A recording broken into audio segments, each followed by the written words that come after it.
With a 1.4 Boosterjet engine producing 230 Newton meters of torque and a total curb weight that is 80 kilograms less than its predecessor, the lighter and quicker Swift Sport has evolved into a genuine hot hatch that makes exhilarating sports driving a reality. Not my words, but the words of Suzuki themselves. However, is this car really a genuine hot hatch? Well, I've been driving it this week to find out.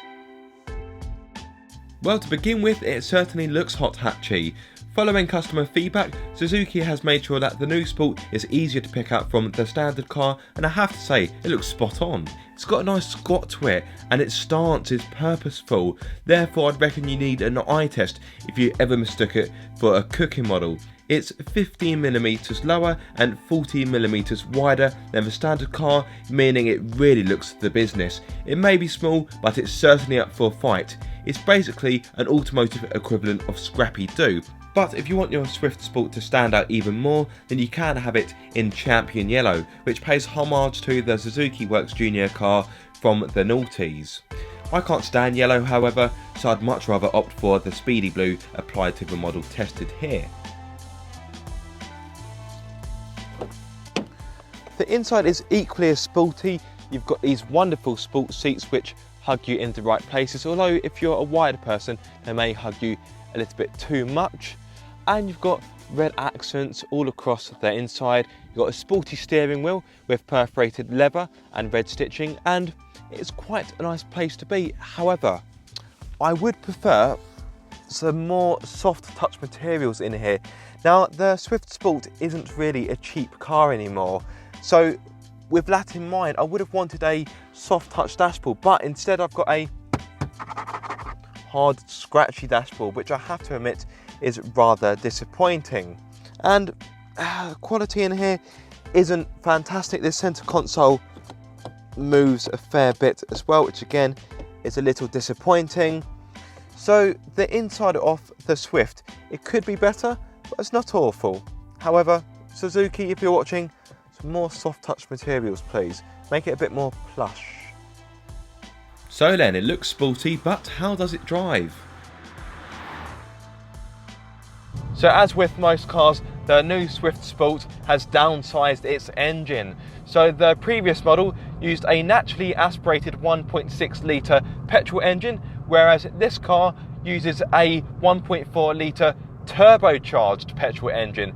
It's the same engine which is used in the Vitara S, and it packs 138 brake horsepower with 230 Newton meters of torque. Now, the brake horsepower is only 4 more than its predecessor, but where the new performance stats really come into play is torque. So as I mentioned a few moments ago, it's 230 Newton meters, which is a whopping 70 Newton meters than before. This power is fed to the front wheels via a 6-speed manual gearbox, which Suzuki states has got a 10% shorter change than before, but it doesn't feel quite as snappy or as sweet as the previous model. It has been some time since I've driven the previous model, but from memory it felt a little bit slicker than this 6-speed, if I'm going to be honest. But what you all want to know, of course, are performance stats. And in truth, on paper, this car doesn't really seem like a genuine hot hatch. This car will hit 62 miles per hour in 8.1 seconds, which isn't pedestrian, but it's not really in the realms of hot hatch land, if you ask me. Really, this car should be aiming for, well, ideally under 7 seconds. Although, what I will say is, in reality, this car definitely feels quicker than the official figures, and I reckon you could probably get it to 62 a bit quicker than 8.1 seconds.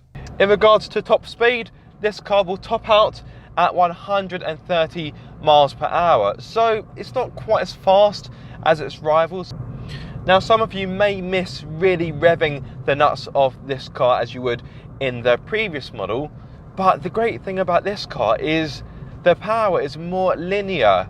This car really does feel muscular.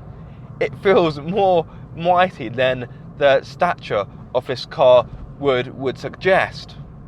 Now, it may not be as fast as some of its rivals, but this car is very, very light.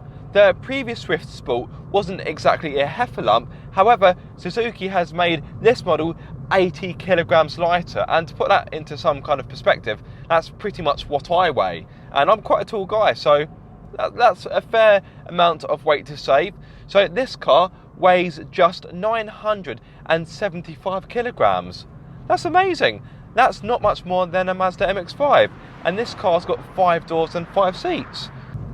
Now this car is pretty nippy to say the least, and it is definitely a sporty car. However, it doesn't sound like a sporty car.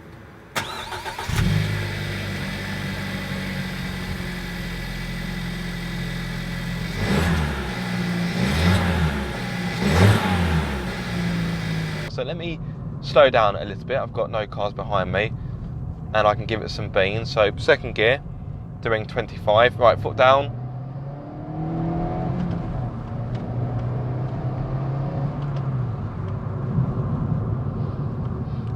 It just sounds flat and muted, which is quite a big disappointment.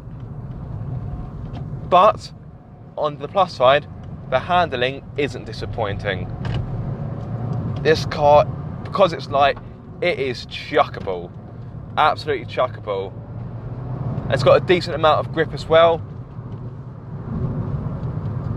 And this car is good fun. An area of this car that deserves a special mention are the brakes.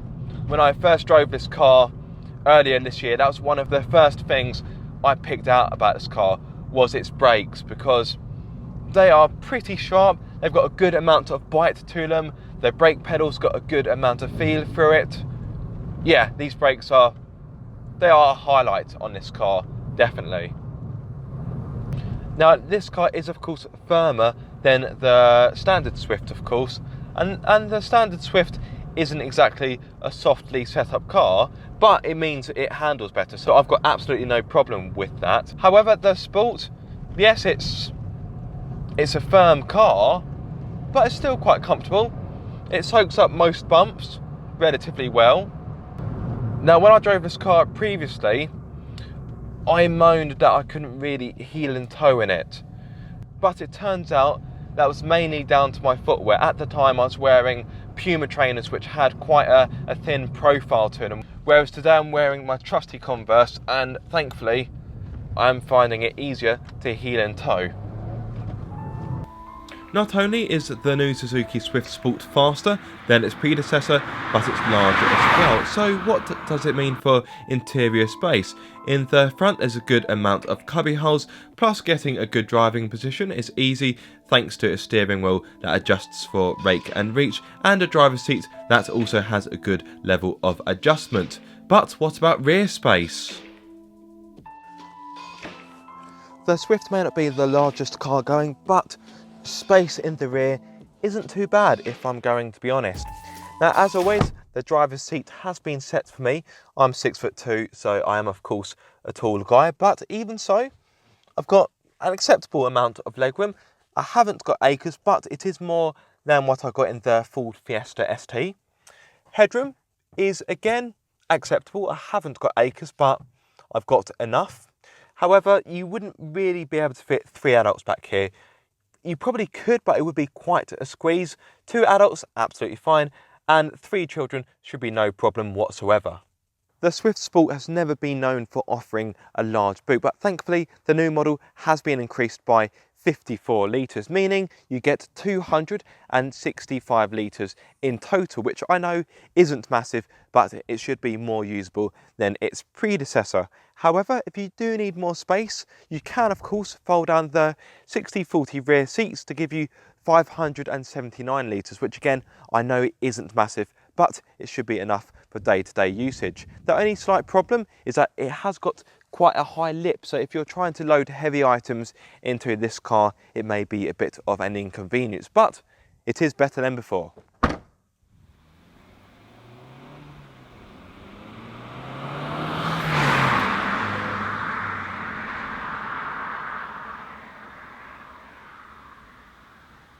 The steering's got a good weight to it. Communication is, it's not bad. and it's pretty direct to say the least. I'll tell you one game I like to play with the Swift Sport is to see just how high I can get these bars on the little display. So you've got a torque gauge and a power gauge, and the game is to try and get both of them full. It's quite a fun game, it's quite an addictive one. Not quite too good for fuel economy though. Now, talking of fuel economy, on a combined run, this car can offer you up to 50.4 mpg, and in my experience, when I've driven this car sensibly, I've been able to get low to mid 40s, which is pretty good going. However, like any car, as soon as you start spanking it, the fuel economy will plummet.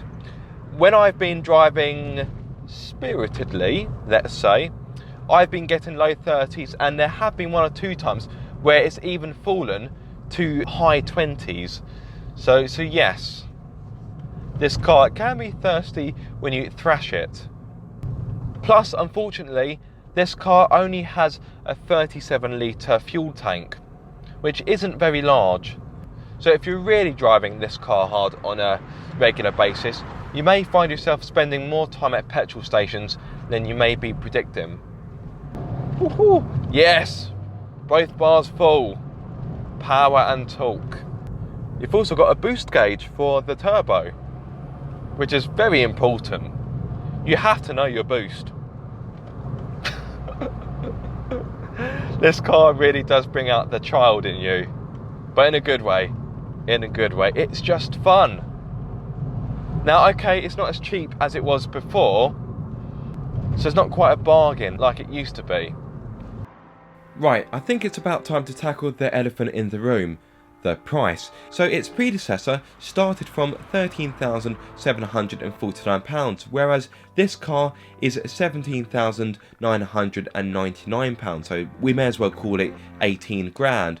And that's a fair price increase, and it's not too far behind a Ford Fiesta ST. However, for fairness, if you got a Ford Fiesta ST and spec'd it to a similar level to a Swift Sport, you would be paying over £21,000, so it's worth bearing in mind. Now, the Swift Sport isn't as cheap as it used to be, however, it does offer a large amount of kit, including 17-inch alloys, 8-inch infotainment system, Bluetooth, DAB radio, navigation, smartphone connectivity, climate control, keyless entry and reversing camera. There's also plenty of safety kit such as autonomous emergency braking, lane departure warning, lane keep assist, adaptive cruise control and hill hold assist. However, this car wasn't quite able to get 5 stars from Euro NCAP, but it did earn a solid 4 stars. So, to go back to my original question, is the new Suzuki Swift Sport a genuine hot hatch? You know what, I really do believe it is. I know it's down on power, but trust me, when you drive it, it really feels potent. And it's lighter than its rivals as well, so that's worth bearing in mind as well. It means that this car is simply so chuckable and it's so much fun, just like its predecessors. Okay, so the price may put some people off, but you do get a lot as standard, and as an overall package, the Swift Sport is a decent car. Thank you so much for watching. I hope you've enjoyed this video. If you have, give it a massive thumbs up. If you are subscribed, don't forget to click that bell icon so you get notified every time I make a video. And if you aren't subscribed, guys, what are you waiting for? Be sure to subscribe for more car obsession.